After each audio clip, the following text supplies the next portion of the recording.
Continuando, então, nós estamos estudando o nosso texto de Luz no Caminho e o instrutor vem nos orientando para buscarmos o caminho. E agora, na nota, a regra 20, é dito: busca-o testando toda a experiência. E lembra-te de que, ao afirmar isso, não quero dizer cede às seduções dos sentidos a fim de conhecê-las. Antes de te haveres tornado um ocultista, podes fazê-lo, porém não depois. Então, nós somos instados a buscar o caminho, mas com cuidado. Não signifique jogue-se de corpo e um pouquinho da alma para conhecer o caminho, mas não cedendo às seduções dos sentidos.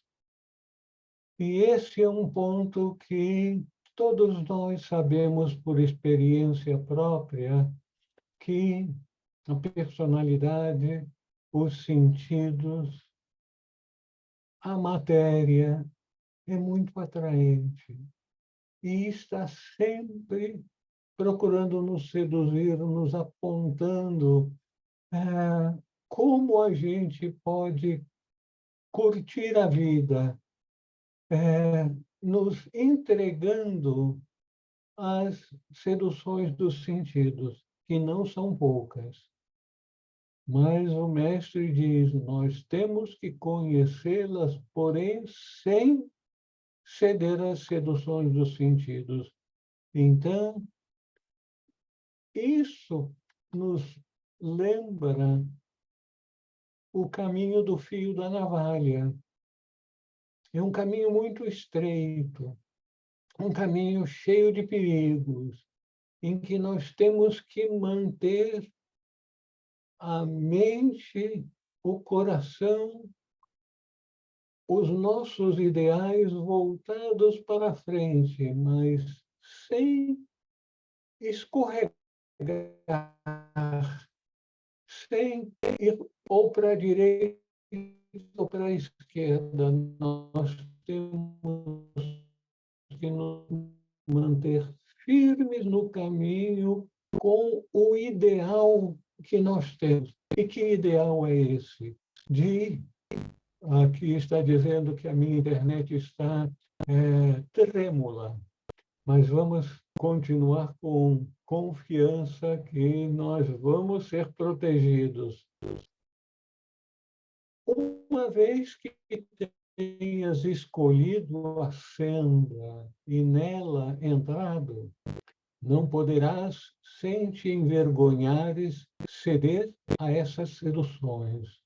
No entanto, podes experimentá-las sem horror, podes avaliá-las, observá-las, testá-las e esperar com a paciência da confiança pelo momento em que elas não te afetarão mais.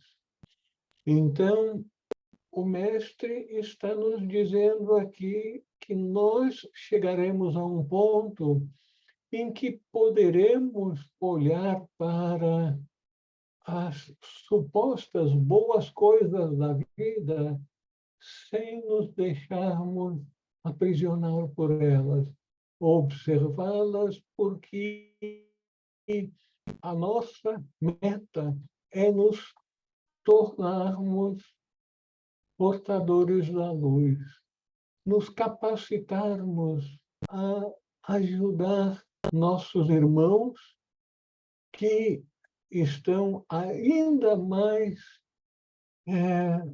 primitivos em termos do controle da mente, do controle das emoções, para que a gente possa orientá-los como superarmos os entraves, as seduções da matéria.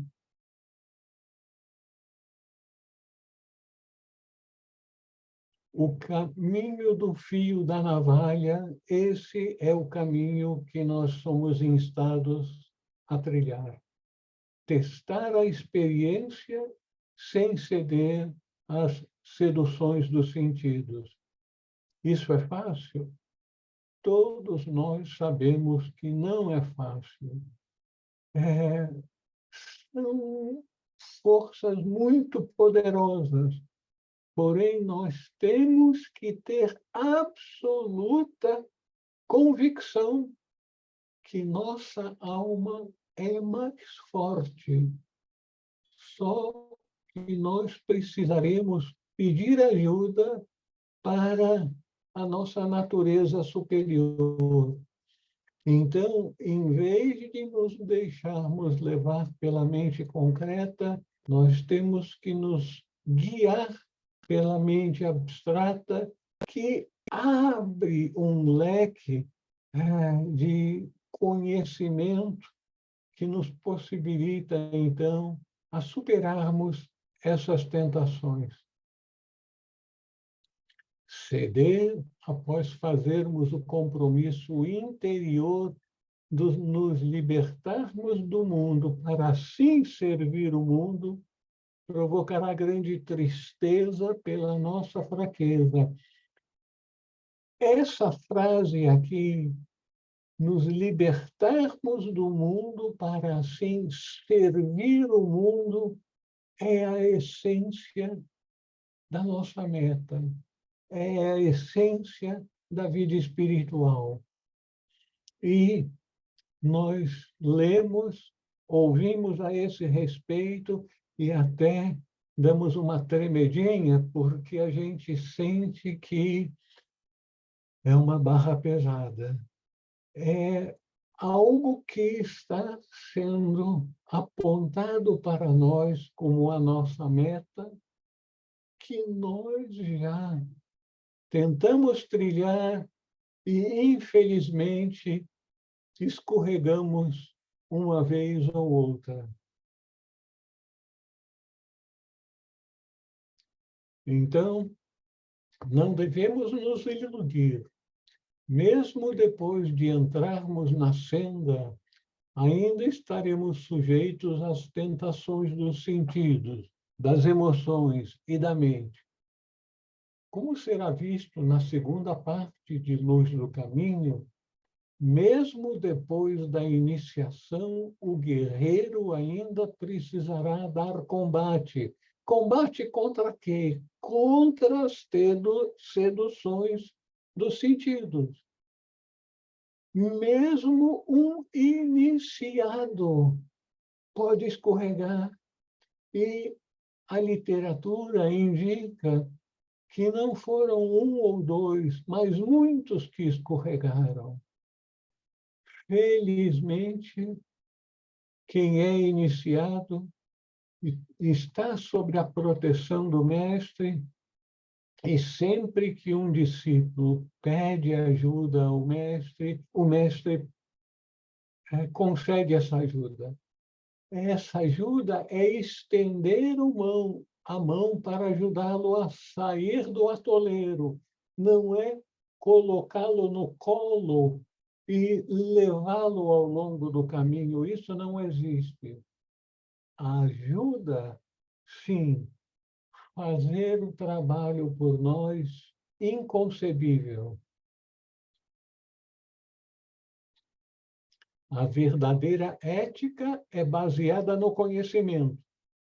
O buscador da verdade deve conhecer a diferença entre o bem e o mal e mostrar discernimento na reta ação.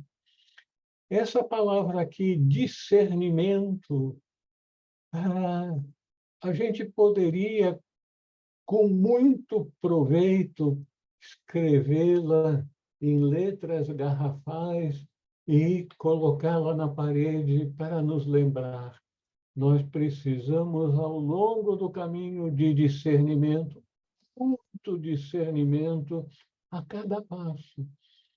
Inclusive, nas coisas que parecem ser boas, que parecem fazer parte do caminho. Então, discernimento, estar sempre atento, como o refrão do escoteiro.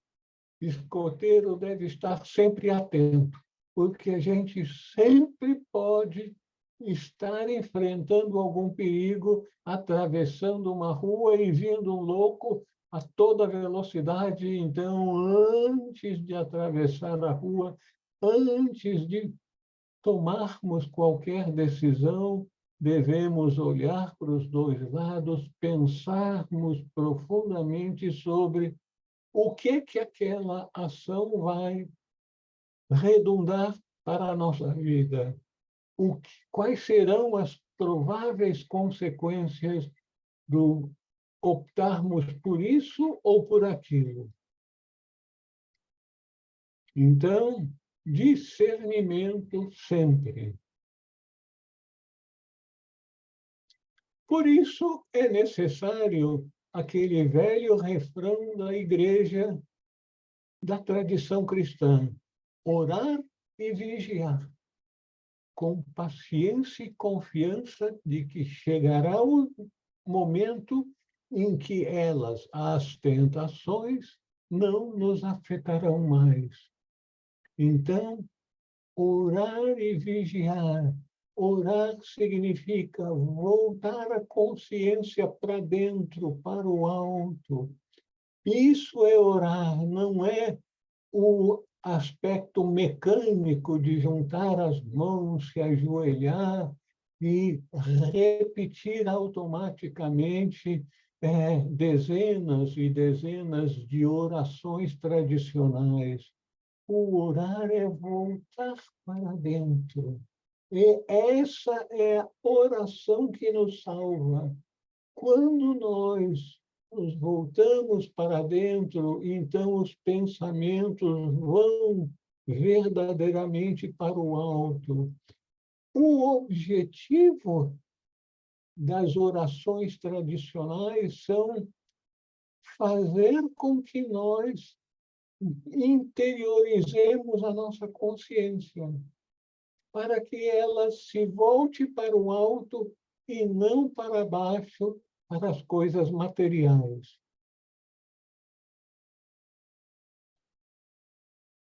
Afinal, tentar e seduzir é a função de Maia.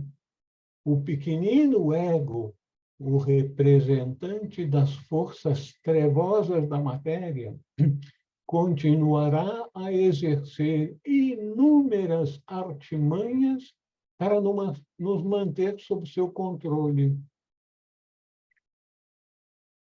Assim como nós sabemos que, quando a gente está passando por uma rua de comércio, nós vamos ver muitos anúncios, vamos inclusive ouvir muitos chamados. A nossa loja tem esses e aqueles produtos importados, baratinhos, enfim.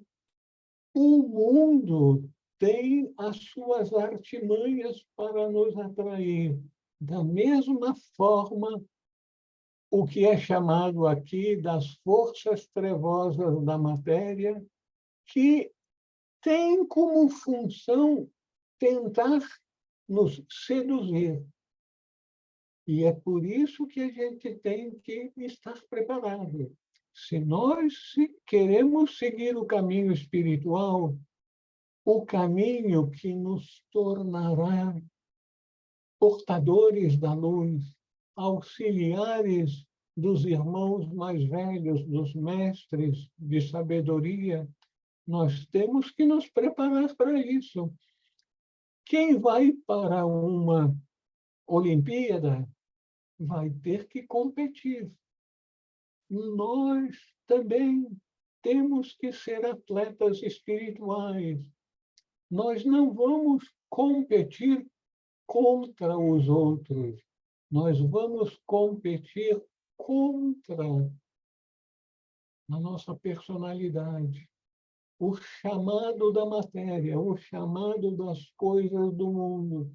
Nós temos que nos voltar para as coisas do alto. Isso é o caminho espiritual, nada mais, nada menos.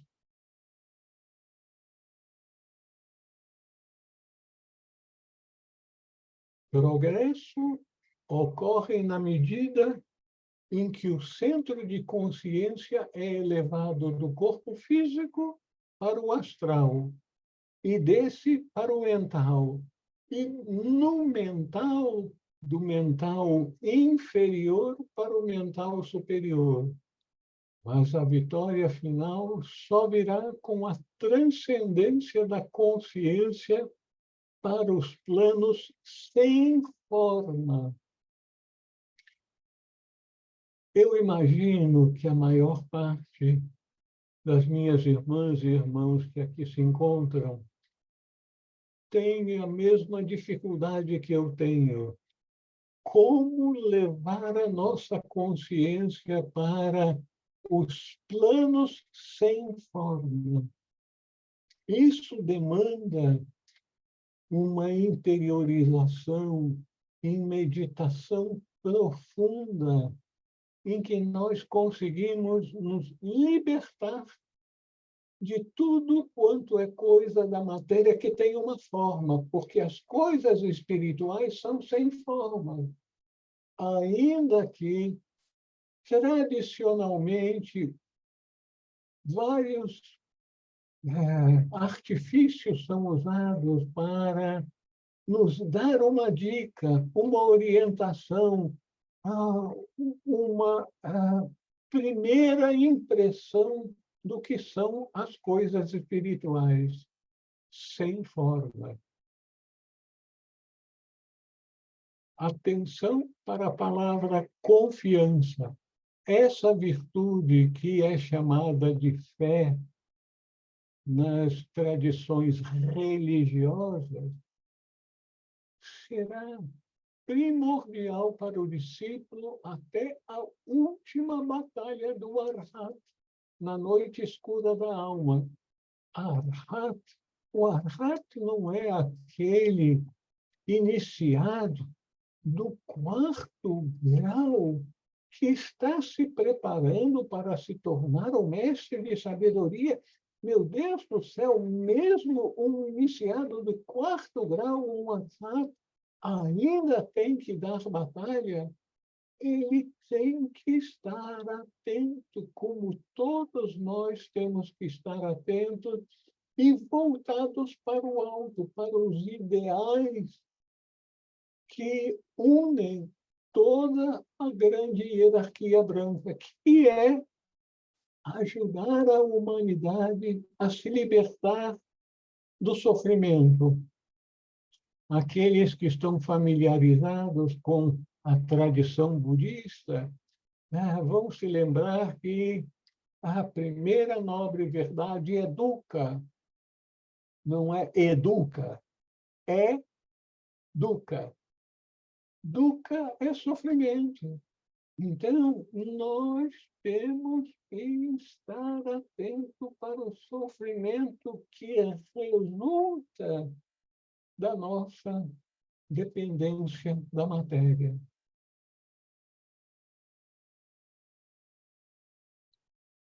Mas o texto agora de Luz do Caminho, voltando para ele, mas não condenes o homem que cede.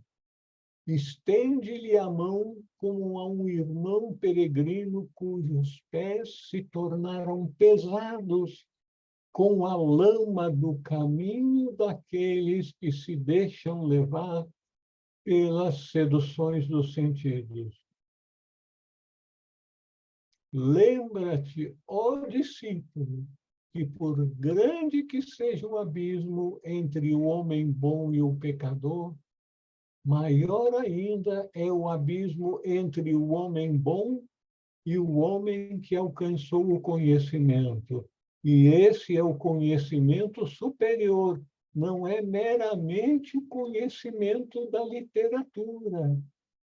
Eu tenho certeza que todos que aqui estão já leram, não, não é só a doutrina secreta, já leram dezenas de livros e lembram-se de muita coisa, não lembram-se de tudo, mas lembram-se de muita coisa do que foi lido. Mas o importante é o que nós conseguimos interiorizar na nossa vida. Então, o abismo é imensurável entre o homem bom e o homem que está no limiar da divindade, o arhat. Portanto, acautela-te para que não te imagines cedo demais como alguém superior às massas. Quem transcende as tentações não condena, pois desenvolveu a compaixão, já trilhou o caminho, já escorregou muitas vezes, tem os joelhos cheios de feridas das suas quedas. Então, desenvolveu a compaixão porque sabe que superar as tentações dos sentidos, da matéria, não é fácil. Mas quem ainda está sujeito a elas, seguidamente vale-se das projeções do ego, julgando, criticando e condenando. Olha ele, olha ela, o que está fazendo? Meu Deus do céu! E como é que ele e ela pode estar fazendo essa coisa? Esquecendo que nós já fizemos essas coisas, felizmente, há algum tempo atrás. Mas nós ainda, como é dito no texto, até o limiar da divindade, até o azar, está sujeito às tentações. Ele está sujeito, mas consegue vencer, porque se não conseguisse vencer, teria degringolado e perdido os seus poderes de arhat e teria que recomeçar outra vez numa vida posterior. Então, vamos fazer um compromisso conosco mesmo. Em vez de julgar, criticar e condenar os outros, vamos voltar toda a nossa atenção para os perigos que nós estamos enfrentando à nossa frente. Nós temos que cuidar das pedras no caminho que estão sorrateiramente na sombra de uma árvore, nos aguardando para que a gente venha escorregar, tropeçar e sentir muita dor após tanto compromisso, tanta meditação, tanto estudo, tanta participação em grupos, ainda mais uma vez termos cedido à tentação. E a tentação não é só a tentação das coisas materiais, dos sentidos, mas a tentação mais avançada é a tentação para com o poder. Todos aqueles que participaram de grupos já observaram que uma ou outra pessoa, graças a Deus, só uma ou outra pessoa, parecem estarem engajados em jogo de busca de poder para se tornar presidente do grupo e estar próximo do presidente e assim por diante. Então, a tentação pelo poder é uma das tentações mais avassaladoras que podem nos trazer muito fundo no poço. Então, estar atento para as tentações dos sentidos e a tentação do poder. Só podemos ajudar alguém que cai quando desenvolvemos a força para não cair, mantendo, porém, profunda compreensão pela situação daquele que cede, lembrando que ele é um irmão peregrino cujos pés se tornaram pesados com a lama. E como temos irmãos peregrinos ao longo da nossa estrada. O Arhat serve como ponte entre os mestres e a humanidade prisioneira do sofrimento. Precisamos manter a perspectiva dos estágios da senda: pecador, homem bom, gnóstico e mestre. Botando um parêntese aqui, o Arhat serve como ponte entre os mestres e a humanidade prisioneira do sofrimento. Quem sabe um pequeno exemplo seria apropriado. É dito que Blavatsky era uma Arhat. Ela não era uma pessoa perfeita, mas estava muitos degraus acima na escada que leva para o alto do que é a situação que nós enfrentamos.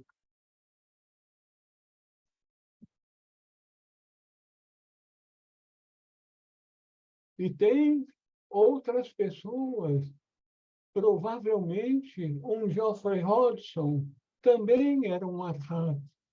Esses grandes servidores da humanidade são iniciados de terceiro ou quarto grau.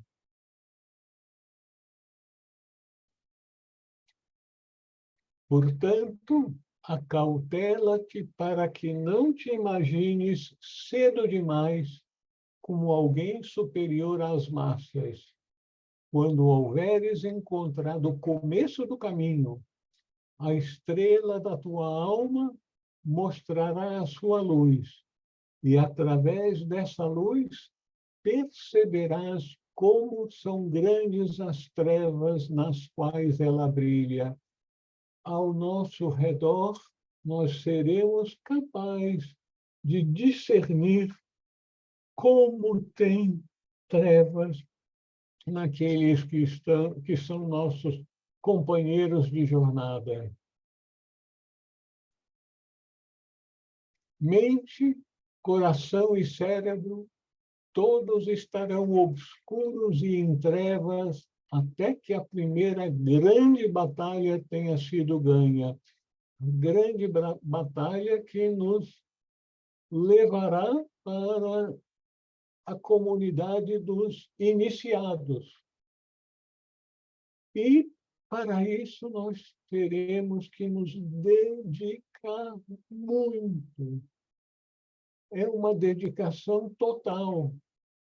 Um objetivo de vida que é o objetivo de conhecer a verdade e se capacitar para trazer essa verdade aos nossos irmãos peregrinos. Não fiques apavorado nem aterrorizado com esta visão. Conserva teus olhos fixos na pequena luz e ela crescerá. Essa pequena luz não está fora, ela está dentro da nossa consciência. É uma pequenina luz que a gente pode contatar em meditação profunda. Por isso, a meditação é absolutamente ideal e imprescindível para todos aqueles que estão comprometidos com seguir o caminho. Quando fizermos contato com o nosso eu superior, o início do caminho, a estrela da alma mostrará a sua luz. Então, essa estrela, essa luz que nós começaremos a ver em relances, Não é uma luz externa, é a luz de nossa própria alma, é a luz da nossa mente superior. Com isso, abre-se uma nova perspectiva para a vida. A luz interior nos mostrará como são grandes as trevas em que vivemos sem saber disso. Será que nós estamos conscientes das profundas trevas em que nós vivemos? Nós podemos estar numa situação social, econômica confortável. Podemos ter muitos livros e já ter lido uma boa parte deles. Podemos ter o compromisso na vida espiritual, mas se nós não tivermos alcançado em meditação profunda aquela visão, nós não teremos aquela absoluta certeza que nós estamos no caminho, estamos fazendo progresso, e que essa luz que a gente não consegue definir, mas que passa a fazer parte da nossa vida, é a luz que nos guia. Não é uma luz que nos guia de fora, é uma luz que nos guia de dentro. É muito difícil para a gente, tão acostumado com o mundo exterior, quando a gente quer luz, a gente vai e acende o interruptor. Fiat Lux, venha a luz, faça-se a luz.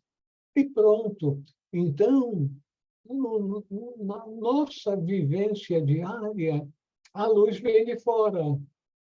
Quando aqueles que madrugam, acordam antes de 5 horas da manhã, têm a possibilidade de ver o que é o amanhecer.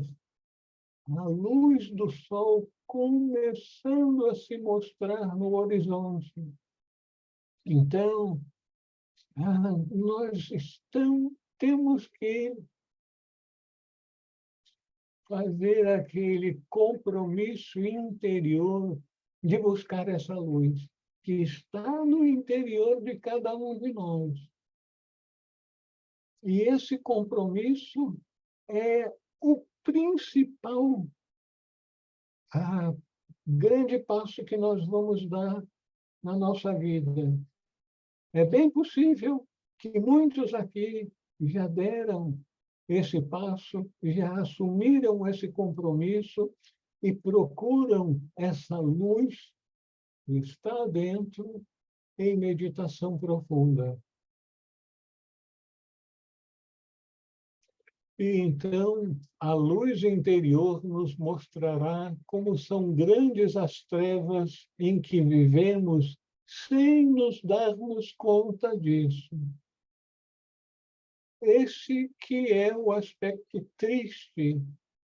A gente vive num mundo de escuridão, escuridão espiritual, escuridão de orientação de vida, e nós não nos damos conta da extensão dessa escuridão.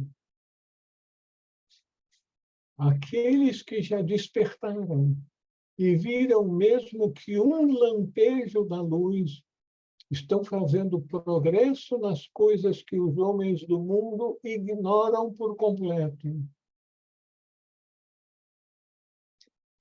A primeira grande batalha a ser ganha é a batalha contra os sentidos. A natureza inferior oferece grande resistência, mas será vencida pelo guerreiro persistente.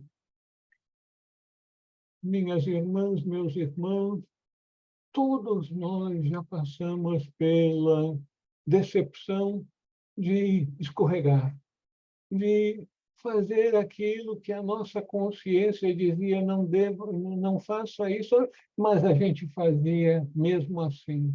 E depois se arrependia Então, nós já passamos por isso, já passamos pelas agruras do caminho e sabemos que precisamos ganhar a batalha contra os sentidos.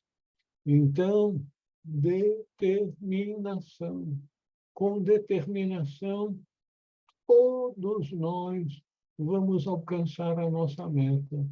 Mas é um trabalho de preparação mais exigente que o trabalho de preparação dos atletas olímpicos.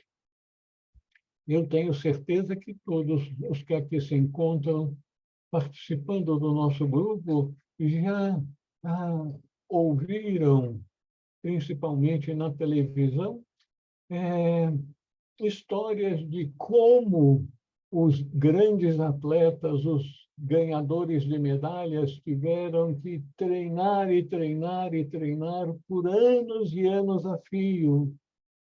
E caíram em algumas provas, não alcançaram a classificação para a próxima etapa, mas persistiram, se determinaram.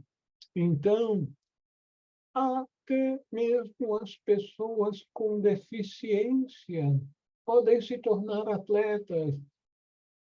Agora, nesse período, nessa semana, nós estamos assistindo para as Olimpíadas. Então, pessoas com deficiências, algumas com consideráveis deficiências, ainda assim treinam, treinam, treinam e conseguem superar suas dificuldades, seus entraves, seus desafios.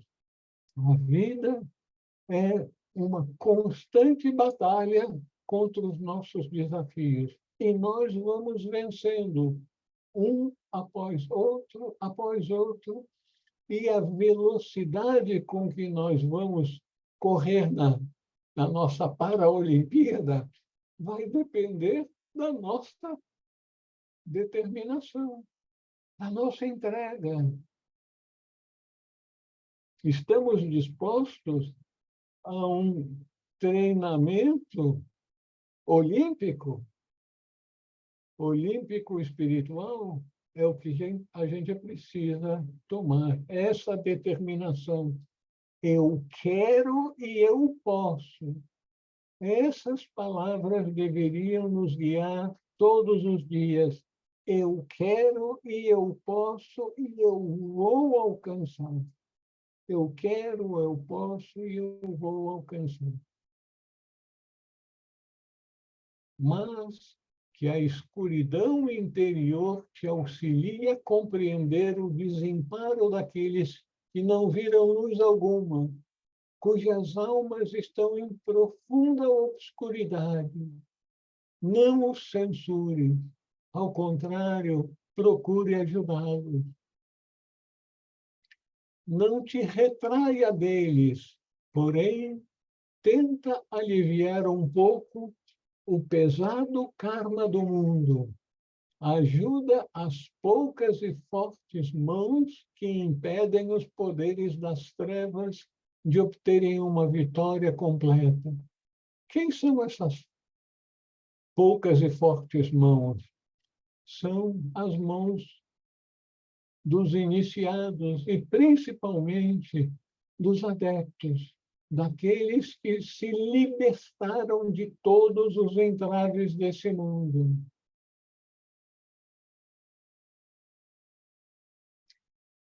Maior do que as nossas trevas são as do que levam uma vida mundana.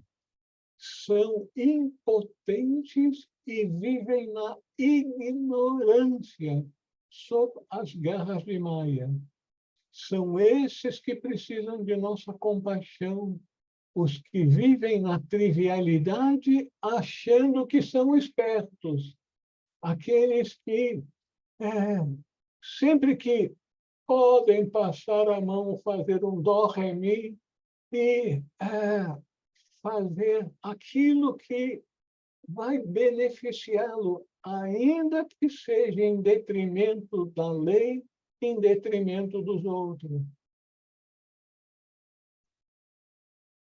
Tem muita gente que está em situação muito mais difícil, muito mais trevosa, que nem sabem, nem têm o menor interesse em vida espiritual. E, se vocês forem falar alguma coisa para eles a respeito, eles vão lhe dizer: a vida é curta, vamos aproveitá-la. Tire proveito de todas as oportunidades que tiver. É o conselho que os assim chamados sabidos vão nos dar. E se a gente for tolo o suficiente para seguir esse tipo de conselho, nós também seremos irmãos peregrinos com os pés pesados pela lama. Em vez de nos afastarmos desses irmãos sofredores, devemos procurar ajudá-los. Se não for possível com nossos conselhos, pelo menos com nosso exemplo. Bondade, harmonia, paz e alegria. Todos nós temos suficiente experiência de vida para estarmos absolutamente cientes de que a alegria é contagiosa. A paz traz um benefício tremendo para as pessoas.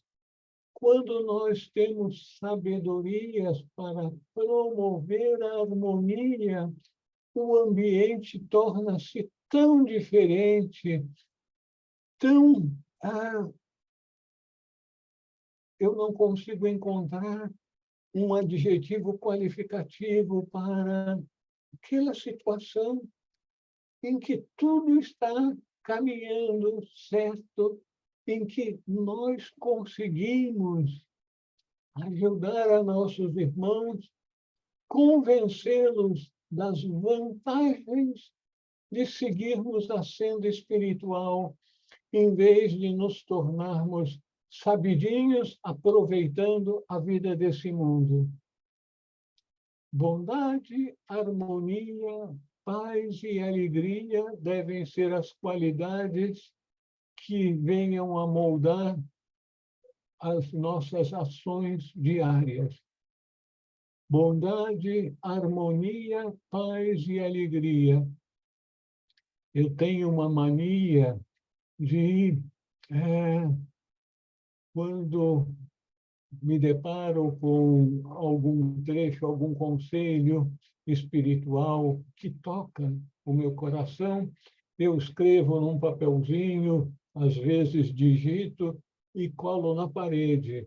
Eu vou ter muito trabalho limpando a parede quando me mudar daqui, mas é muito útil para mim, porque como o nosso pequenino ego quer que a gente olhe para o outro lado, que não se firme nos bons conselhos dos irmãos mais velhos. Porque quando a gente se fixa no conselho dos irmãos mais velhos, o que acontece? Nós começamos a trilhar o caminho, nós começamos a mudar a nossa vida.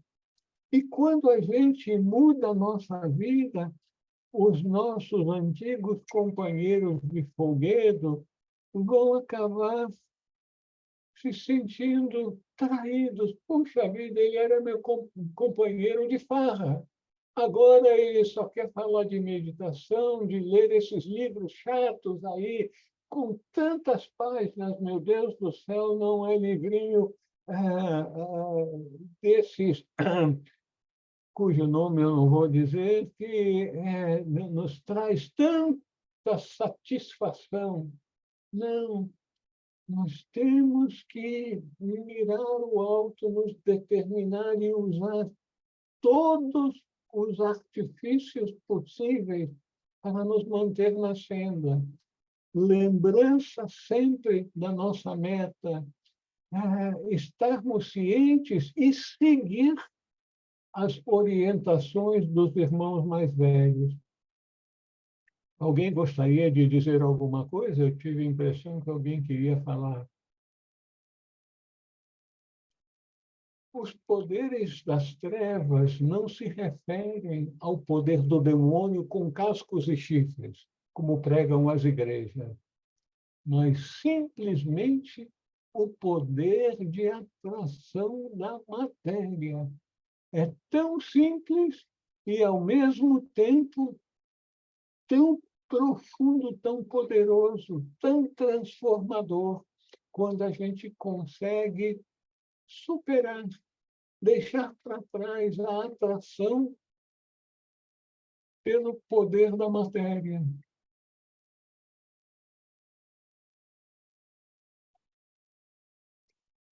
As poucas e fortes mãos que impedem a vitória completa dos poderes das trevas são os mestres de sabedoria, que permanecem no mundo para ajudar a humanidade.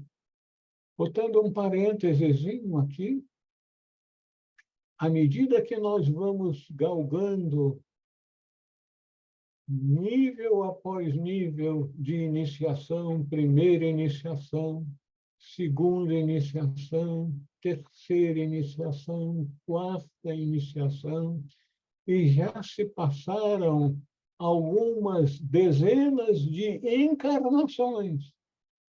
E, finalmente, chegamos à quinta iniciação, que nos torna mestres de sabedoria. Agora, um momento em que nós devemos agradecer profundamente os mestres de sabedoria, porque esses são aqueles que, ao alcançar a quinta iniciação, optam por um dos 7 caminhos que estão à disposição deles para continuar na sua jornada espiritual. Um dos 7 caminhos é permanecer no mundo material, assumindo um corpo físico para, em igualdade de condições, poder ajudar os homens e mulheres que estão buscando libertar-se do sofrimento. É muita dedicação, muito altruísmo, porque os outros 6 caminhos são caminhos que, aparentemente, eu não tenho a menor noção da profundidade desses caminhos, mas a literatura diz que são caminhos que nós temos muita dificuldade para conceber o que eles implicam. Auxiliares do Logos, mensageiros do Logos, e assim vai. Então, nós devemos ser muito gratos aos mestres de sabedoria que permanecem em nosso mundo para nos ajudar, para serem nossos guias, nossos instrutores, para acelerarmos a nossa jornada de libertação do sofrimento. Eu acho que nós podemos parar aqui e, então, se quiserem fazer algumas perguntas, eu vou